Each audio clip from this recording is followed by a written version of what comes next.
రాజ్యాంగాన్ని రాసిన 280 మందిలో ఇతను కూడా ఒక సభ్యుడు. నిజం చెప్పాలంటే దేశంలో ఉన్న పౌరులందరి చేత గౌరవ మర్యాదలు సగర్వంగా పొందవలసిన వ్యక్తి. కానీ ఇతన్ని అభిమానించే కొంతమంది వ్యక్తులు, నిజం చెప్పాలంటే కొన్ని వర్గాల వారు చేసే కొన్ని మూర్ఖత్వపు పనుల వల్ల, కేవలం వాళ్ళు చేసే మూర్ఖత్వపు పనుల వల్లనే అంబేద్కర్ గౌరవ మర్యాదలకు నోచుకోలేకపోతున్నాడు.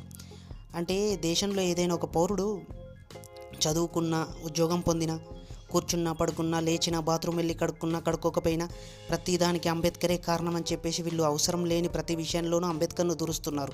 సోషల్ మీడియాలో ఈ మధ్యకాలంలో ఎక్కువగా మొదలైంది. జై భీమ్ అని చెప్పేసి అంబేద్కర్ ఫోటో పట్టుకుని వచ్చి జై భీమ్ అని స్లోగన్స్ ఇస్తూ అసలు అసందర్భంగా ఇతన్ని ఇన్వాల్వ్ చేస్తున్నారు ప్రతి విషయంలోనూ.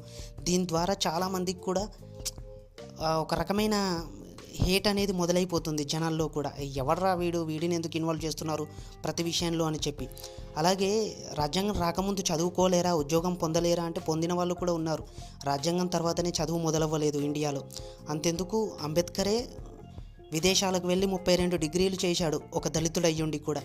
రాజ్యాంగం తర్వాత కొత్తగా మార్పులేం జరగలేదు చదువు, ఉద్యోగం విషయంలో. అలాగే దళితులకు రిజర్వేషన్లు ఇవ్వడం వల్ల కూడా ఉన్నత వర్గాల వారు ఆటోమేటిక్గా ఇతన్ని ద్వేషించడం అనేది చాలా సంవత్సరాల నుంచే ఉన్నది.